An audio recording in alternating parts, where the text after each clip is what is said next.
Good morning, Brew Daily Show. I'm Neal Fryman. And I'm Toby Howell. Today, war in the Middle East has put a spotlight on oil prices, but just how high will they go? Then people are accidentally posting very intimate details from their lives on Meta's AI app. It's Monday, June 16th. Let's ride.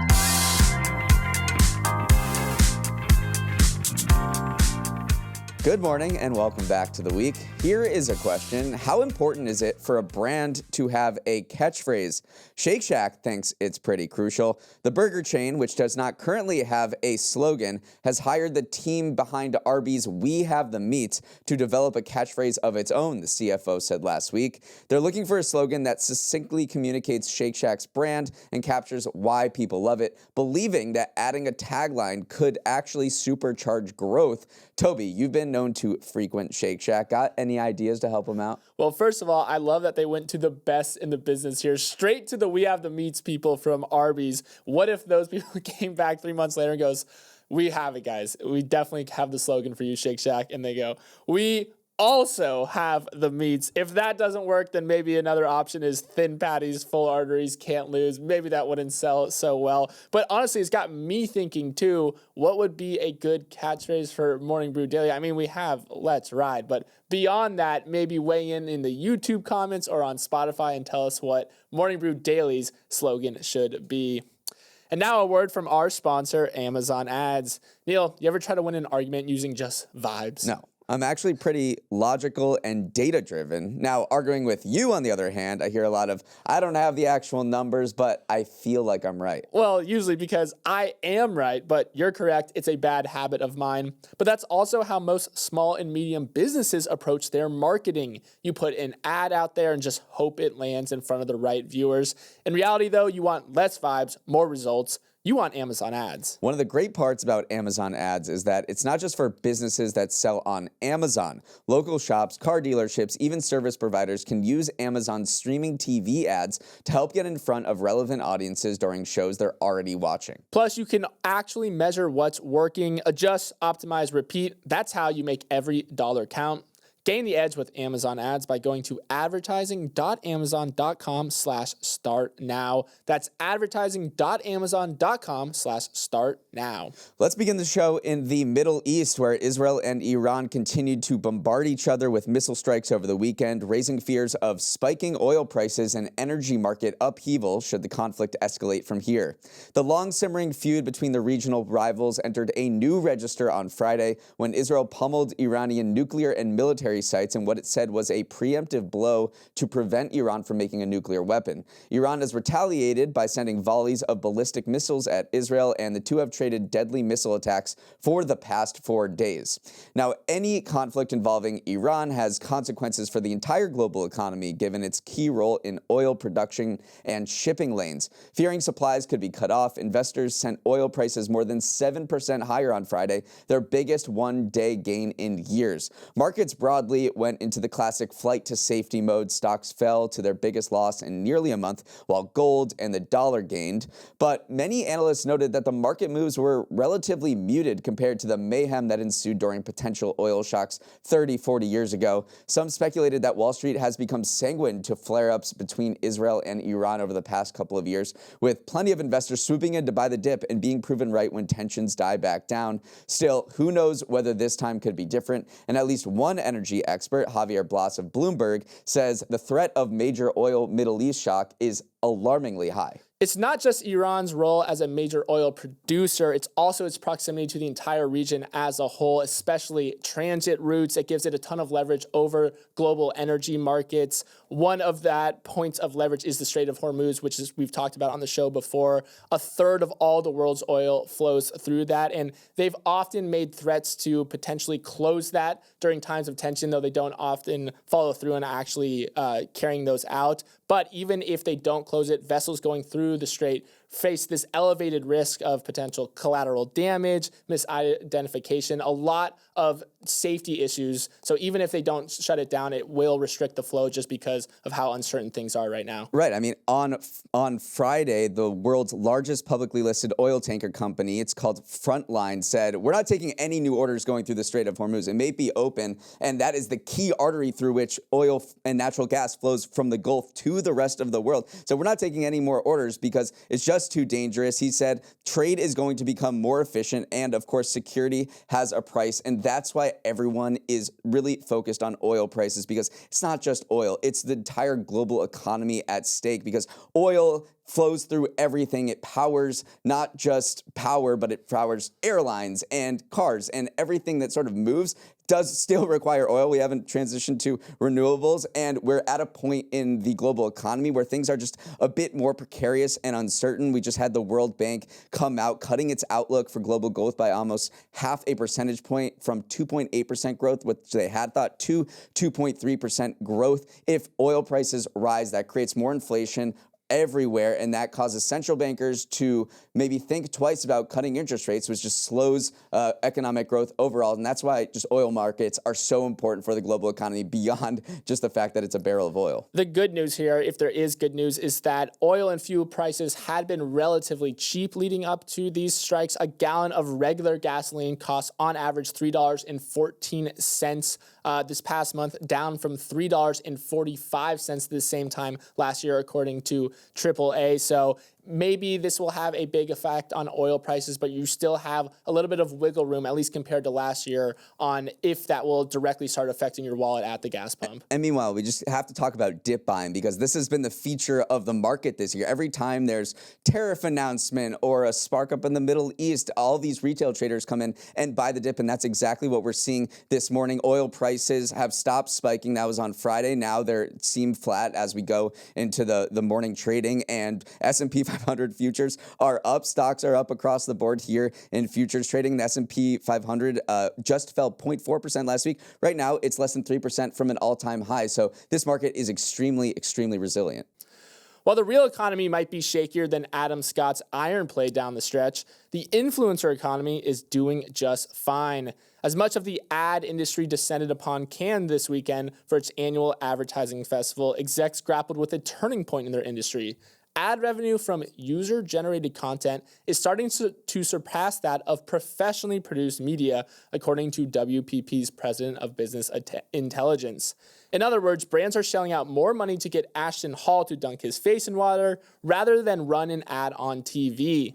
With ad budgets shrinking, content creators are seen as better value given their more personal relationships with their audiences. The influencer marketing industry is projected to hit $33 billion in 2025, according to Statista, a 36% jump from last year. It's not just your typical fashion and beauty brands that are hiring influencers either. More and more boring consumer goods giants are tapping influencers, like Unilever, whose CEO recently said he plans to hire 20 times more influencers as consumers grow suspicious of corporate branding. Neal, it's not like influencer marketing is new at this point, but you're finally seeing agencies and buyers loop in creators to their media plans from the beginning rather than just slap them on haphazardly as they go. So there's certainly a shift underway in the industry. Kai Cenat, Amelia de Moldenberg, Keith Lee, Alex Earl, these are the new power brokers of the advertising industry. And maybe a few years ago, you're right, I mean, influencer marketing has been around for a while, but it was more like you had to convince bigger brands like Unilever about why they should spend money on influencers. And now that is not even a question anymore. That is clear. It's a clear strategy that most companies are using. So it's not necessarily why we should use you for our marketing campaign. It's how and what are the best ways to deploy influencer marketing in this new paradigm. Just one of the many disruptions that the advertising industry is facing. They have a lot of advantages too. One, they are still cheaper than quote unquote celebrities. They also drive a much more direct impact. I'm looking at the rise of TikTok shop and the rise of direct, social commerce, which is really big over in China, but is still kind of gaining its footing here in the US, where you can have someone, talk about your product on TikTok and immediately lead to sales. That is a very appealing thing for a lot of brands, because if you run a big TV ad or you run a flashy billboard, it's hard to see the direct line of sales from that advertising moment to a buyer actually purchasing your product. When someone's talking on TikTok, you know that they just drove those sales because someone bought it live. So it is interesting to see how it is remaking the ad industry structurally, where people are saying, like, we want to create content that can lead to purchases very easily, and creators are the best way to do that. And one wrinkle to add to that is, we're talking about human influencers here, but you have to also think about the prospect of AI influencers, because those are already quite popular on certain platforms. AI influencers don't come with any particular reputational baggage or risk, because that is one of the main risks of working with an influencer. What if they do something super weird and they get canceled? But AI influencers can't really get canceled. I'm sure there will be talk about how AI influencers can, it's crazy to even think about, but they're becoming a major force in the marketing industry as well, alongside human content creators. Yeah, absolutely. Meta just said that they aim to fully automate ad creation with AI down the line, and I'm sure the next iteration of that is creating fake influencers who don't have that reputational risk that you're describing. What happens between you and your favorite AI chatbot stays between you and your favorite AI chatbot. That is, unless you downloaded Meta's new AI-focused standalone app. Users of the app have, in some cases, been unwittingly posting their private conversations for everyone to see. When you ask Meta's AI a question, there's an option to tap a share button that brings up a preview screen before publishing your post. But many users seem unaware that by doing so, they're sharing their conversations, audio clips, and images with the entire world. That has led to a rash of embarrassing, heart-wrenching, and ultimately illuminating conversations revealing how people are interacting with AI. Some exchanges that became public showed people asking about medical issues, marital problems, legal advice, or even coaching a friend about coming out of the closet. The public chats reveal that people are sharing deeply personal information with the AI, highlighting both the immense amount of trust users place in the technology and the risk associated with Meta's decision to combine social media features with an AI chatbot that people are confiding in. Neal, some of these posts were innocuous, like, "Hey Meta, why do some farts stink more than other farts?" Seriously, that was a real run.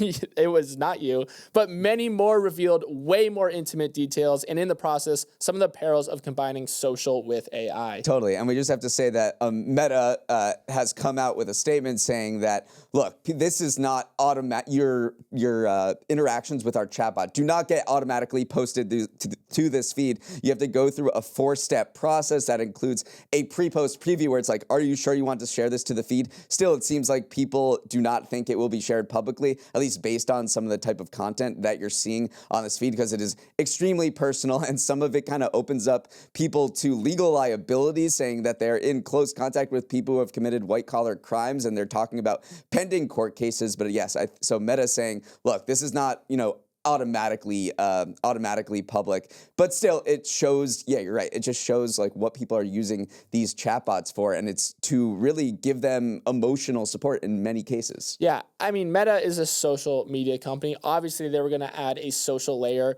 to AI, but a lot of people said there was a reason why Google, for instance, has never tried to turn its search engine data into a social media feed, because, again, your relationship with something like Google or a chatbot is personal. You're asking it and prompting it about things very, unique to your own life. So, AOL tried to do this anonymously back in 2006, published internet users' search history, went so badly back then. This is basically the modern version of that, where you're seeing people's just intimate details of their lives. So a little bit of a privacy nightmare, but also extremely illuminating to see how people are developing these close relationships with AI. They are their closest confidant in many cases. I am curious about whether people listening to this, if you do prompt a chatbot about a personal topic, whether you would say, I am going through this situation, or whether you would say something like, I have a friend who is going through this particular situation and just kind of like push it off to another person just in case, because we're seeing what's happening here. I mean, most likely people are developing one-to-one relationships with them. So I would imagine in most cases they are just saying it's me because you feel like this is your friend. It's in a very,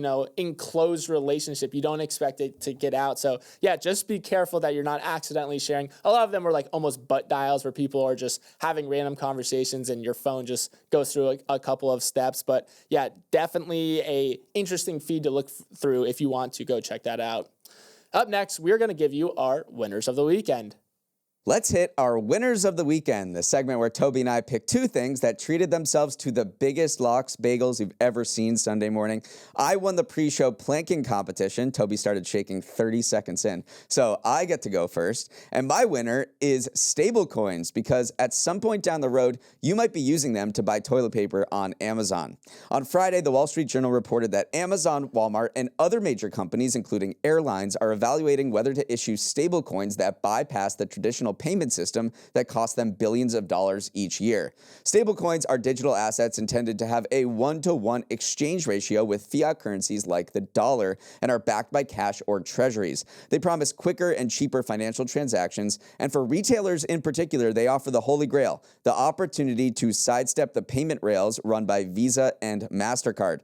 Every time you use a credit card at a merchant, they're on the hook for a fee known as an interchange fee. For the biggest players like Amazon and Walmart, those fees add up to billions of dollars per year and are a major drag on profits. So you can imagine why the prospect of stablecoins is so compelling. Retailers wouldn't have to pay an interchange fee, and money would be dropped in their bank account quicker than it is now. Walmart launching Walmart Coin is probably still a long ways off, but Visa and MasterCard shareholders did get a little spooked over what could amount to substantial lost revenue. Both those companies' stocks dropped more than 5% on Friday after this news came out. Yeah, in 2021, the Fed found that about $32 billion were paid in total interchange fees on prepaid and debit card transactions alone. So that just gives you a snippet on how big this interchange fee market is for Visa and MasterCard, but also how much it's costing retailers. So it would save a lot of money if it can sidestep those interchange fees, but it would also make a lot of money because if those transactions are settled in seconds, that is money that they can hold in the bank and earn interest on. So they're also losing out on billions of dollars in interest payments because of the way the system is currently set up as well. For a consumer now, that's where things might take a little bit of convincing because one, a lot of people are very used to just swiping their credit card. And also you pay off your balance at the end of the month. So you don't have to know before the month starts how much you're going to pay. It's like a very nice system where you're like, all right, I've spent this much. This is how much I have to pay. Stable coins are basically like holding cash, which you would have to, preload your credit card with how much your stablecoin wallet with how much money you think you're going to spend for the month. And that is just not as good of a system as paying at the end of the month. So obviously it's great for retailers, but the consumer side of things might take a little bit of convincing. Right, and convincing might be incentives or like kind of what Starbucks does with its loyalty program. It says, okay, if you load up your stablecoin wallet for Walmart, you'll get etc., like all of these deals, and that will certainly cost these companies some money. So you're right, they have to think about incentives to lure consumers to come over from credit cards, the traditional finance system. And they're also, so that's one reason why the stable Walmart coin is going to be a long way off. And another is that these companies are waiting for the passage of stablecoin regulation. It's called the Genius Act. It's got through a few procedural hurdles in Congress. It's one of the biggest, crypto regulations that has come through Congress thus far, and they're waiting on that to get passed by the House and Senate. Still a big question mark. And only once that gets passed, the Genius Act, that's when they'll sort of pursue these stable coin plans more aggressively. But yeah, warning shots for Visa and MasterCard for sure. My winner of the weekend is live action remakes because despite appearing to be money-grabbing retreads of beloved movies, boy, do audiences love them. The most recent remake to convert animated IP into box office gold was How to Train Your Dragon, which opened to over $80 million domestically, the fourth largest debut of the year. The Dragon franchise, as we'll call it, has turned into a smashing success over the past decade and a half, despite the original Dragon finishing as the fifth most popular animated movie of 2010. In total, the trilogy has now pulled in over $1.6 billion globally. The latest live-action installment now has the highest grossing opening of all of the films in the franchise, despite costing less than the original to make. It's also brought in enough to knock off another remake from the top spot in the box office, as the $800 million juggernaut that is Lilo and Stitch finally dropped to second place.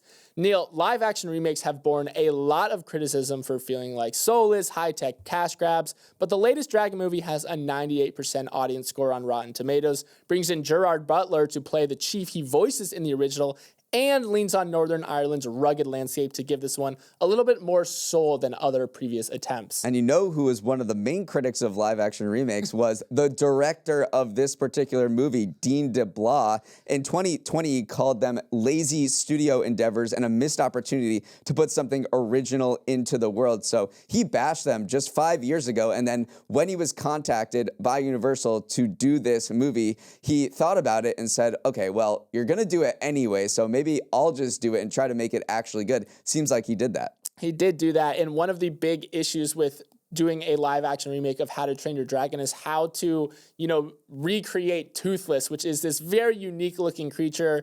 For those of you who haven't seen the movie, it's a black dragon that is a cross between a salamander and almost a black panther that has these unnaturally large eyes. And so animators were like, we want to make it feel real. We want to have scale texture, but they kept trying to make the eyes smaller because like no animal in, the animal kingdom has eyes this big, but every time they try to do it, they say, we just totally lost the character, and people would look at it and go, that thing is hideous what we just made. So they tried to be faithful and, make sure the dragons seem grounded in reality, but there's only so much you can do when we're talking about animated characters with giant eyes. Now, studios are seeing a lot of success with these live-action remakes. There's going to be Moana 2 next year, and the question is, what's coming next? What's interesting is that Universal chose How to Train Your Dragon over something like Shrek or Despicable Me, so maybe down the pipe we might get a live-action Please don't make a live-action I'm just Shrek. saying it might happen because they're making a lot of money on it, and that's what drives the movie industry. And then on the Disney side, they scrapped a Tangled live-action remake after Snow White flopped, but they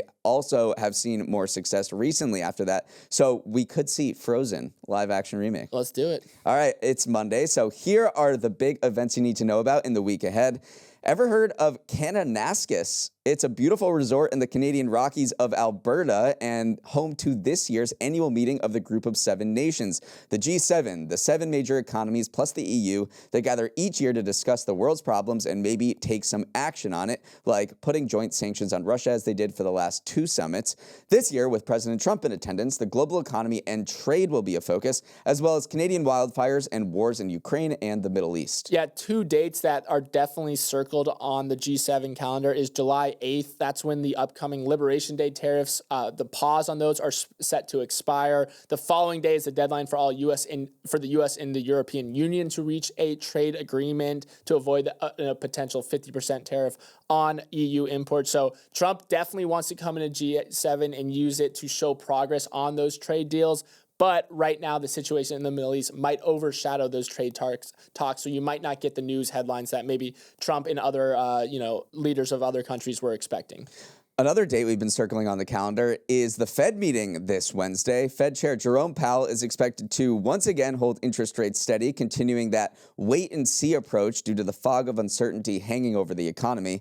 That could provoke more angry responses from Trump, who recently called Powell a numbskull for not lowering rates already. However, a growing number of analysts say the Fed could start thinking about dropping rates soon, given that inflation has stayed cool and the labor market is showing signs of weakness. Yeah, it's like a framework for a handshake agreement. They could start thinking about. It still looks like we're in wait and see mode. September is probably the earliest we will see a rate cut, but right now a lot of the factors that the Fed wants to see heading in specific directions are heading in those directions. So potentially there is, the framework for the handshake of maybe a thought of lowering interest rates. And the only curveball that's happened recently is that war in the Middle East could spike oil prices, which could cause could cause inflation across the economy and cause central bankers to kind of slow those rate cuts that they've been doing for the past few months. Early voting is now open in New York City's Democratic primary for mayor ahead of primary day itself on June 24th. It's been an ultra-expensive, contentious, and closely watched race for the next leader of the country's biggest city, with issues like affordability and public safety front and center. Leading the pack are former Governor Andrew Cuomo, a moderate, and Democratic Socialist Zoran Mamdani, but there are 11 candidates in total. Current Mayor Eric Adams is not joining the primary and will run as an independent in the November general general election. Another wrinkle to this is that the primary races, including the race for mayor, will use ranked choice of voting, which is now in its second citywide run. RCV, as it's known as, lets voters rank up to 5 candidates and then actually triggers this thing called an instant runoff process if no one gets over 50%. So in each round, the candidate with the fewest amount of votes is eliminated. Those votes are reallocated upwards to their next choice on the ballot. And so that process continues until only 2 candidates are left and then the candidate with the most votes win. The concept is to set up a system that allows voters to have more say over who wins beyond just choosing one or the other or just choosing one person. So that's kind of another thing to look at is RCV in this election. In sports, Game 5 of the NBA Finals is tonight with the Pacers and Thunder tied at 2 games apiece.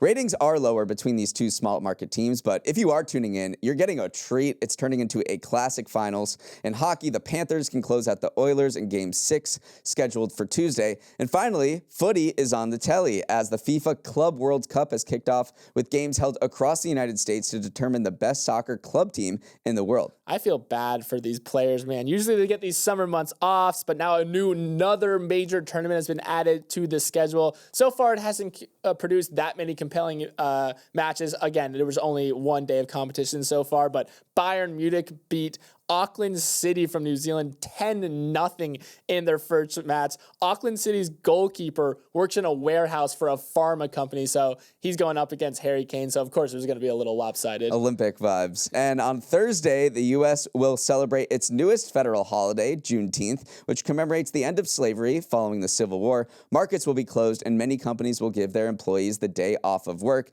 And then finally, on Friday is the official first day of summer, the summer solstice, and the longest day of the year in terms of daylight. That also means after Friday, days will start to get shorter. Don't say it. Kind of a glass half empty approach, but there are still plenty of long days left, but still kind of sad. It's kind of sad. All right, that is all the time we have. Thanks so much for joining your morning with us and have a wonderful start to the week. If you have any thoughts on today's episode, send an email with questions, comments, or feedback to morningbrewdaily@morningbrew.com.